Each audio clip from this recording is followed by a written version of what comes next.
요한계시록 22장 13절 말씀을 함께 읽겠습니다. 나는 알파와 오메가요 처음과 마지막이요 시작과 마침이라. 아멘. 이 말씀을 가지고 오늘 함께 나는 알파와 오메가라는 제목으로 하나님의 말씀을 나누겠습니다. 여러분, 진정으로 묻습니다. 우리 인간들에게 정말 자유의지가 허용되었습니까? 여러분은 정말 인간들이 자유의지를 가지고 있다고 믿습니까? 그렇다면 그 대답을 먼저 하기 전에 자유의지라는 것이 무엇인가?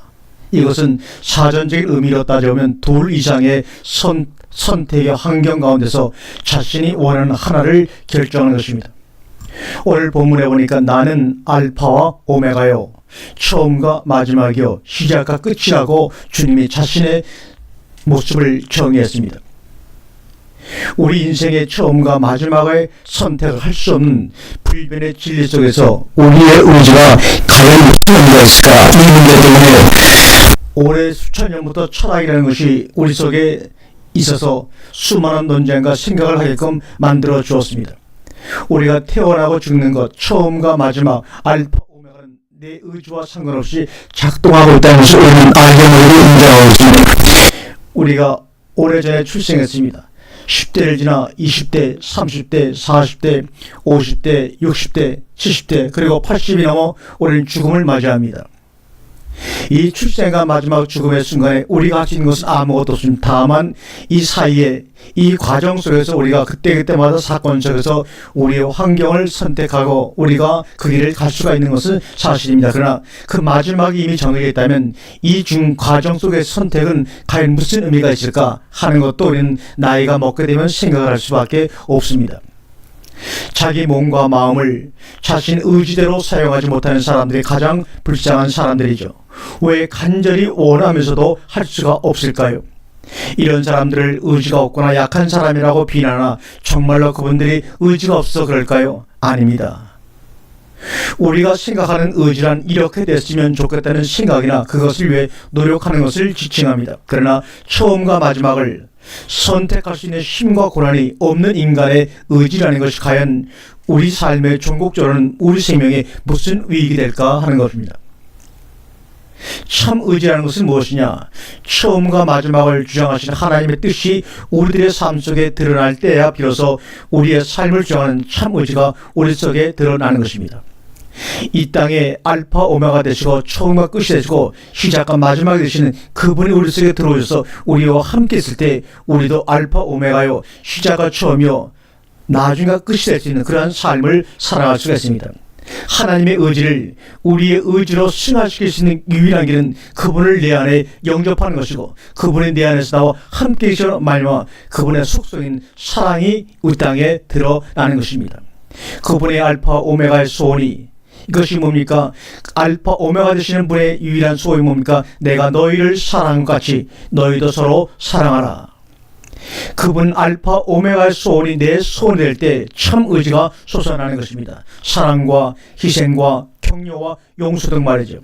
인간의 의지는 사랑, 격려, 감탄, 우정, 용서를 먹으면서 우리의 심령 속에 깊게 뿌리내리고 생겨나는 것입니다. 고로 창조주 하나님의 아버지의 사랑이 없으면 인간의 참 의지 또한 없는 것입니다. 왜 80평생 인생사 중에서 가장 소중한 처음과 나중의 선택을 할 수 없는 기초 선상에서 인간의 의지란 하나님의 은혜의 선물입니다. 우리들은 서로에게 주님의 의지가 샘솟도록 영양분을 서로에게 제공하며 격려하는 제공자들입니다. 현재의 관점에서 미래를 보지 말고 미래의 관점에서 알파 오메가 처음과 나중 시작과 끝의 관점에서 현재를 보시기 바랍니다. 우리는 미래를 앞당겨 보는 사람입니다. 당장 실천할 수 있는 작은 일을 발견해서 여러분 한번 행해보시기 바랍니다.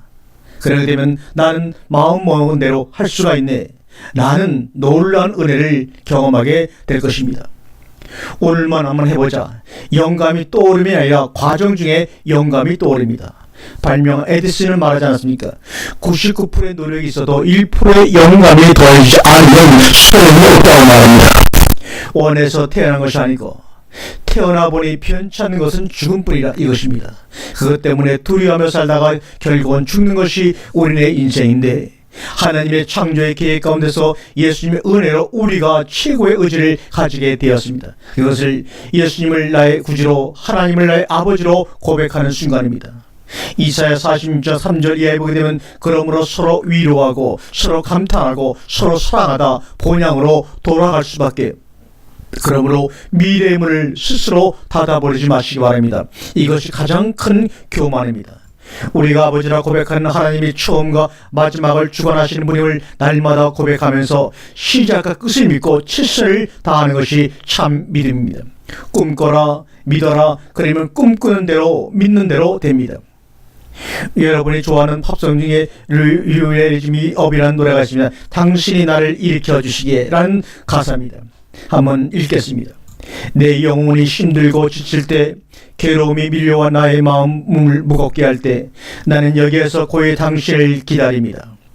당신이 내 옆에 와 앉을 때까지 당신이 나를 일으켜 주시기에 나는 산에 우뚝 서 있을 수 있고, 당신이 나를 일으켜 주시기에 나는 폭풍의 바다도 건널 수 있습니다.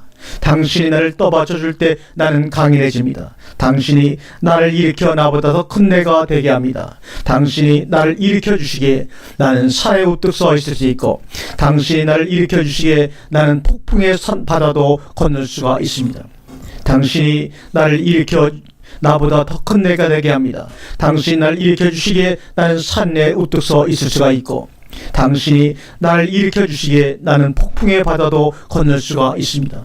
당신이 나를 일으켜 주시기에, 당신이 나를 떠봐줄 때 나는 강인합니다. 당신이 나를 일으켜 주시기에 나는 산에 우뚝 서 있을 수 있고, 당신이 나를 일으켜 주시기에 나는 폭풍의 바다도 건널 수 있습니다. 당신이 일으켜 주시기에, 당신이 나를 떠봐줄 때 나는 강인해집니다. 당신이 나를 일으켜 나보다 더 큰 내가 되게 합니다. 여기서 내 의지가 강한 것이 아니라 나를 일으켜 세워주는 당신의 사랑이 나를 강하게 하고 바른 선택을 하게 하는 것을 알 수가 있습니다. 당신의 사랑이, 당신의 격려가, 당신의 감탄이 나에게 참된 의지로 다가오는 것을 알 수가 있습니다. 참 의지는 사랑의 수도형임을 여러분 아시죠? 아멘.